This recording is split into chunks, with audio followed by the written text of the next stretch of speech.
great honour to say a few words about my friend Narendra Makanji. And the first thing to say about Narendra was that he was a very kind man. Now that may not seem like much to some of you. Let me tell you, kindness is something often lacking in politics. And he was a genuinely kind man. And for Narendra as well, it was all about the movement. It was all about the community. It was never about him as an individual. And Narendra played a key role in so many campaigns, which you will hear about this evening. But he played a key role in the Black Sections campaign. And it's his role in Black Sections that I want to speak to for a few minutes. Many people who are members of Parliament today, many people who are Black BAME members of Parliament today, would believe that they got there through their own specialness and genius. And in fact, some of them think they're so special and such geniuses they've gone off to set up their own party.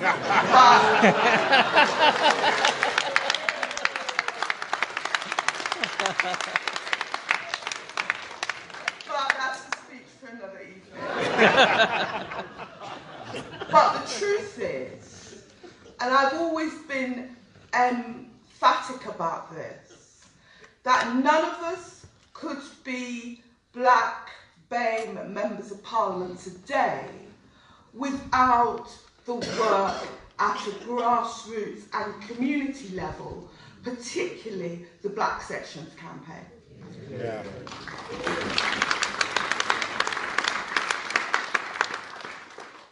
I came up in politics at the beginning of the 80s.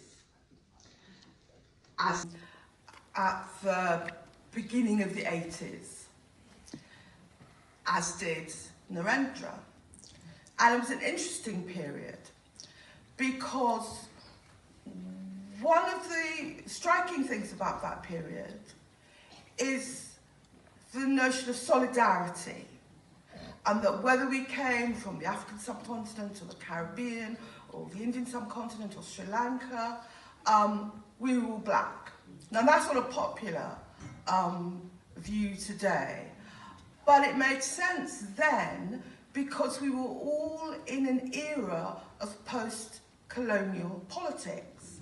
And that colonial experience was a key unifying factor. Narendra's family had come from Malawi to Zimbabwe and now to the UK. My family had come from Jamaica to the UK. That very present and recent memory of colonialism was what helped bind us together and meant that calling ourselves Black, wherever in the past British Empire our parents had come from, seemed a natural thing to do.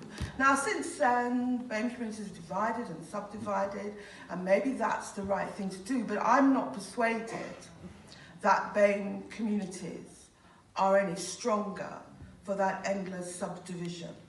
And Narendra, like myself, was someone who believed in community solidarity. On the question of Black Sections, some younger people might believe that Neil Kinnock turned around and said, "Oh, I know, you nice Black people, why don't you set up a Black Section?" Well, I'm here to tell you, nothing not gonna like that. There are a group of us as BAME councillors. Some of them are names that a lot of you won't remember: Russell Profferton Lewisham, Billy Poe in Kensington, myself in Westminster, Narendra myself in Haringey. Just individual Black councillors. And we came together because we saw a need to show solidarity, to unify, and to try and make some political advance. Because up until that point, the most vibrant Black politics actually took place outside the party. The Race Today Collective, the Black Bookshop movement and so on. We wanted to have a politics of a similar vibrancy inside the Labour Party, and the structural remedy was clear to us. The Labour Party had youth sections, it had women's sections, so we said, why shouldn't it have black sections? Why not indeed? I hate to disillusion some of you younger ones, but it wasn't a concept greeted with 100% enthusiasm by the leadership of the party at that time. In fact, I remember, I forget which conference it was. It's before we all became MPs, and we were all there, Keith and myself and Bernie and Narendra and Bernie, wearing our Black Sections t-shirts and causing trouble in the hall. And there was a member of the National Executive, whose name I won't repeat, but she turned... No. A member of the National Executive, you won't know who it is.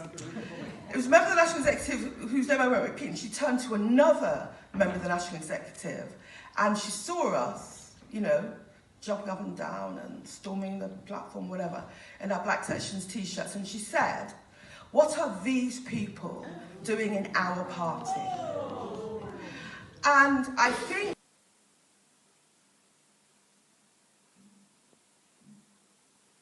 said, "What are these people doing in our party?" And I think what Narendra, with his very important work at the grassroots, made possible is that we now, in 2019, can say, this is our party too. Yeah.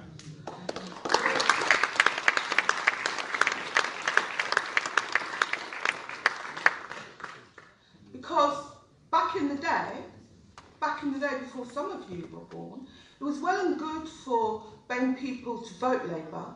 It was well and good for BAME people to even turn up at the occasional public event. But the notion that BAME people could be involved in the party on a level of equality and in the same structures as were made available for women and young people, that was not something, as I said earlier, that was wholly welcomed. I remember, I joined the party, I was living in Belsize Park, and Belsize Park was a place where, you know, you had student flat shares, and I joined the Labour Party there.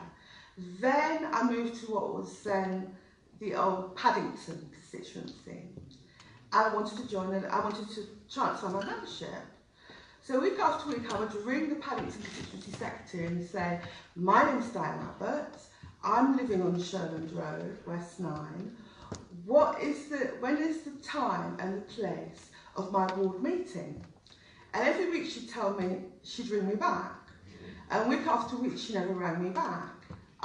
Fortunately, as it turns out, I had friends in the Paddington Party, white friends, this is the point of the anecdote, and they finally told me the place and the time and the day for my ward meeting. So I turned up at my ward meeting, which was in a leisure centre in Paddington, and there was the ward meeting in a little sort of side room, and I came towards the door, and this poor little old white man saw me. He rushed to the door and he held his arms like that to try and stop me coming in the room. Now, some people might say, even now, that's the correct response to Diane Abbott trying to enter your meeting. But the point I'm trying to make was when Narendra and others of us were starting out as councillors, it wasn't easy, it wasn't accepted that we could bring the vibrant politics of race and diversity into the Labour Party, and Narendra played an extraordinary key role. He was kind, he was hard-working, he was principled, he believed in solidarity, and frankly, if there'd been any justice, he would have been an MP for 30 years.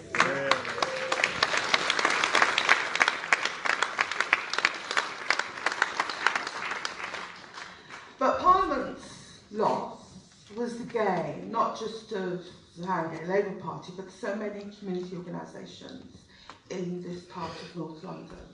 So it's a pleasure to be here. It's a pleasure to say a few words about my friend. And the final thoughts I would leave you with is that it's not the people who make the most noise who are necessarily the most important and effective. It's not the people who are in the foreground, on the platforms, always in front, who are the people that hold organisations together. And that the qualities that Narendra displayed in full measure, kindness, solidarity, political principles, those are qualities that we still need today. Thank you very much.